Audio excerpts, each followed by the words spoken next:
Good afternoon, Suidlanders. How are you? We hope that you're well.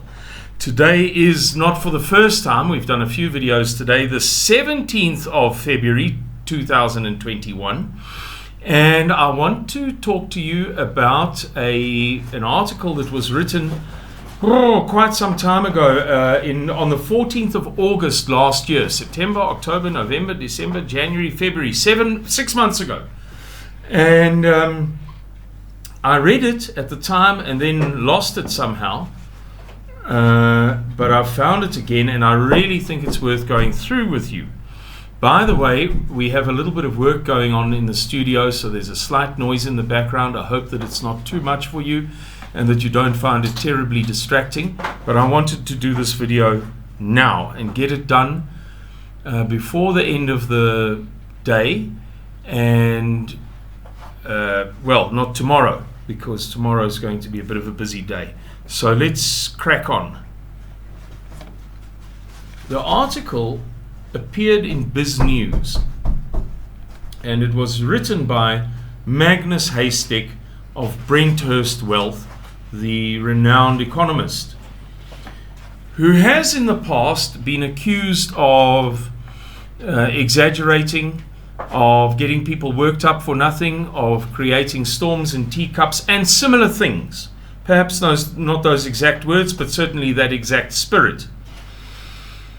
And he has stuck to his guns over time, providing lots of hard evidence for the extraordinary claims he has made about the demise of South Africa's economy and problems that are not being advertised. I've done videos in the past about these things. This one's headline is, "Your pension is worth 30% less."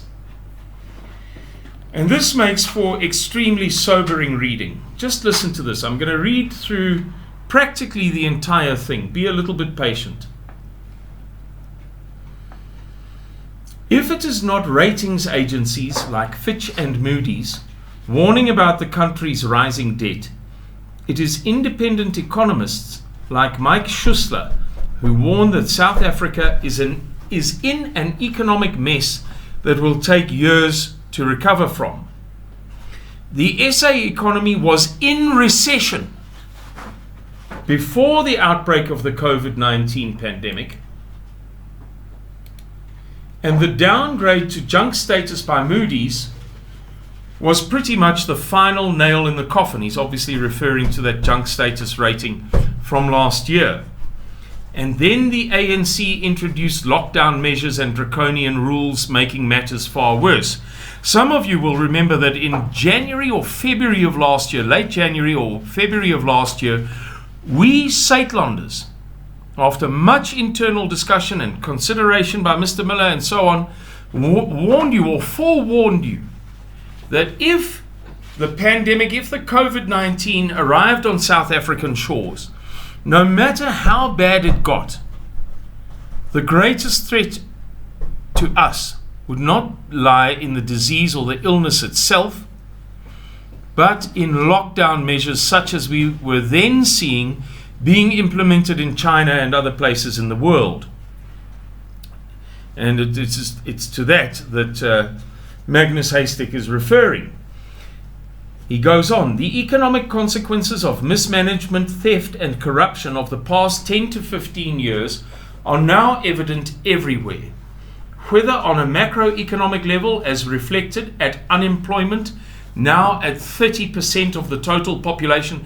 That's the official unemployment rate, not the expanded or true unemployment rate, or figures like the budget deficit before loans, and a contraction of 8% year on year of economic growth. In other words, the size of the economy going backwards. The International Monetary Fund, that granted a loan of close to 80 billion to South Africa, also warned that the country cannot continue on its current path. I know that you know a lot of this.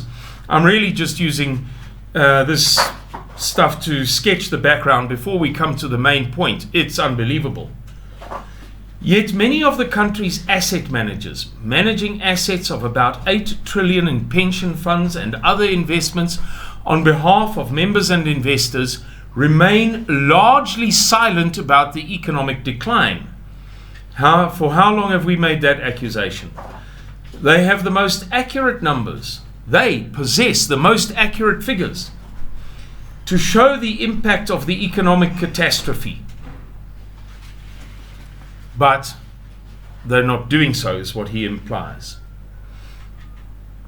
The declining growth achieved for the investment of millions of South Africa's retirement funds, many of which did not beat inflation for the past 5 years. Right now, we're approaching the central point of this video. A rudimentary calculation shows that this trend indicates that the value of many South Africans' pensions benefits declined by 30 to 40% in the past 5 years, compared to the positive growth achieved for many years prior. The biggest reason for this is the absence of growth achieved through investments in the Johannesburg Stock Exchange in the past 5 to 7 years, especially from companies who mostly do business in South Africa and which are dependent upon local economic conditions. If the results of international companies like British American Tobacco, Richemont, and Naspers are stripped out, the performance of the JSE is especially alarming. Wait for it, guys. This is unbelievable. If Naspers is excluded, the JSE has declined by almost 25% in the past 5 years.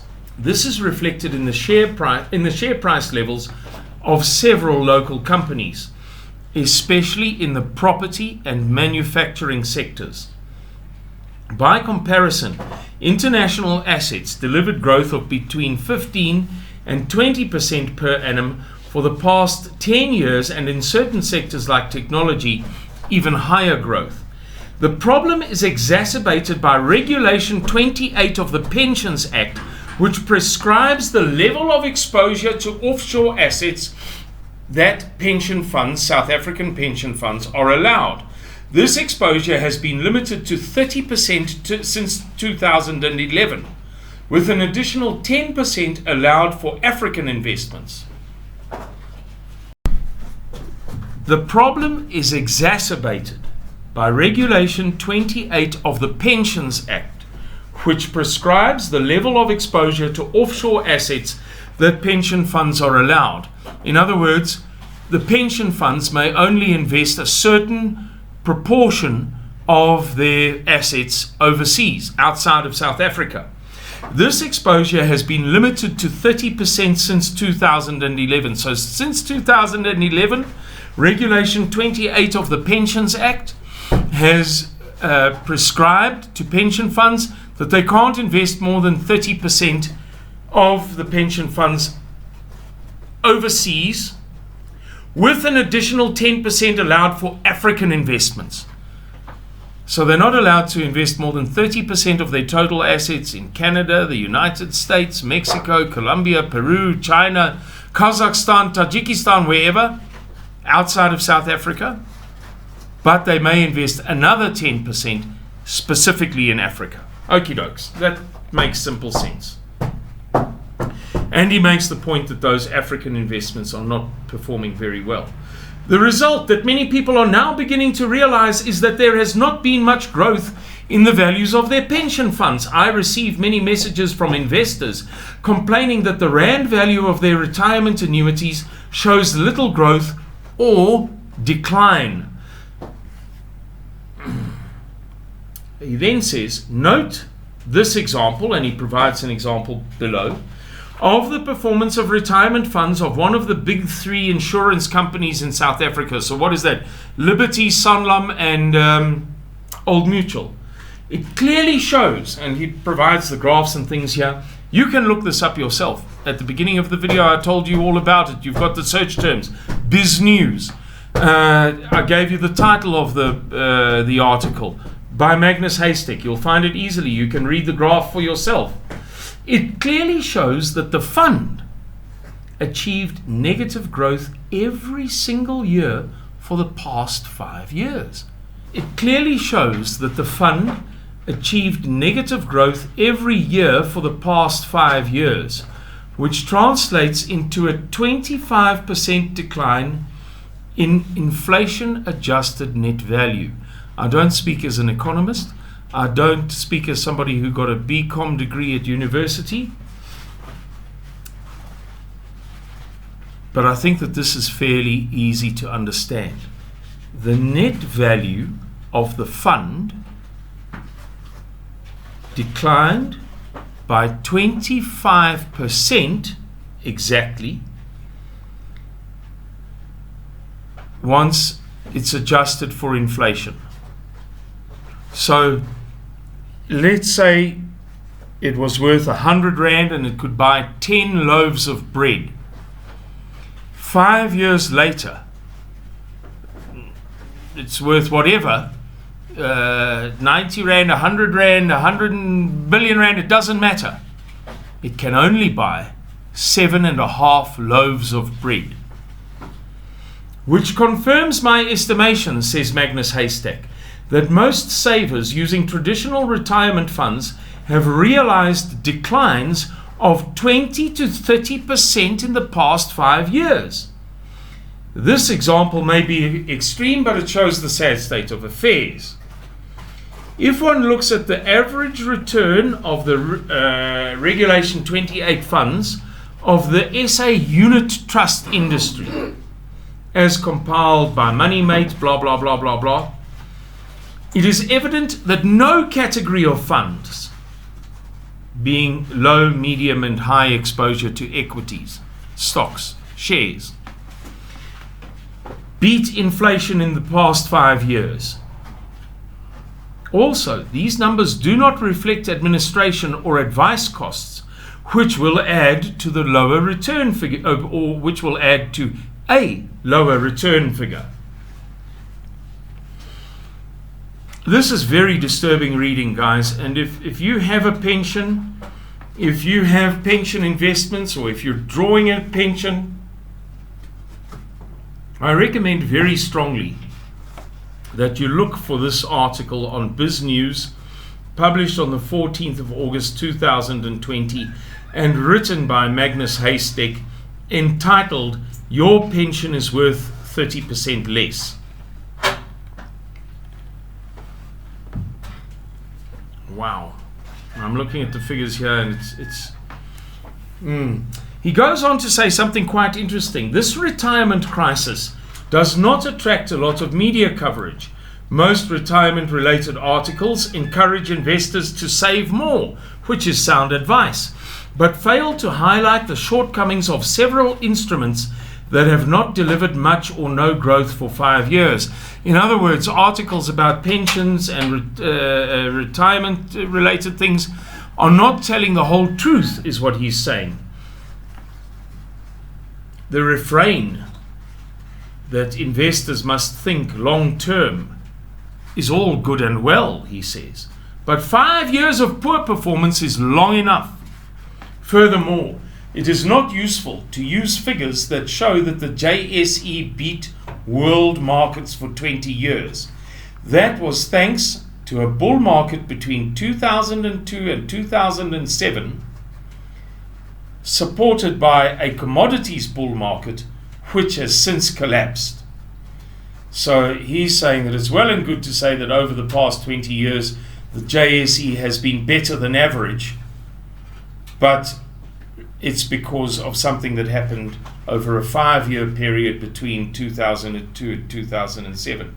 For the past 15, 10, and 5 years, the JSE underperformed compared to world markets, especially in the past 5 years.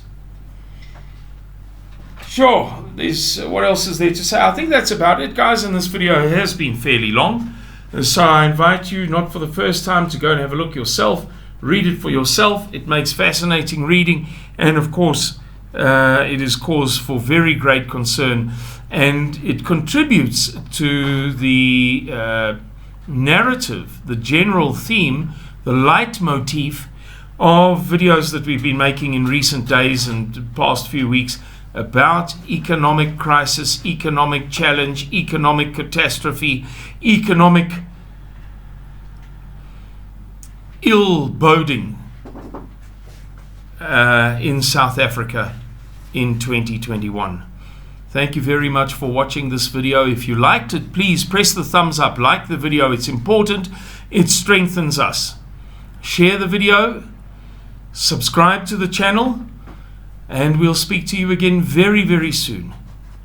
Goodbye, and God bless Suidlanders.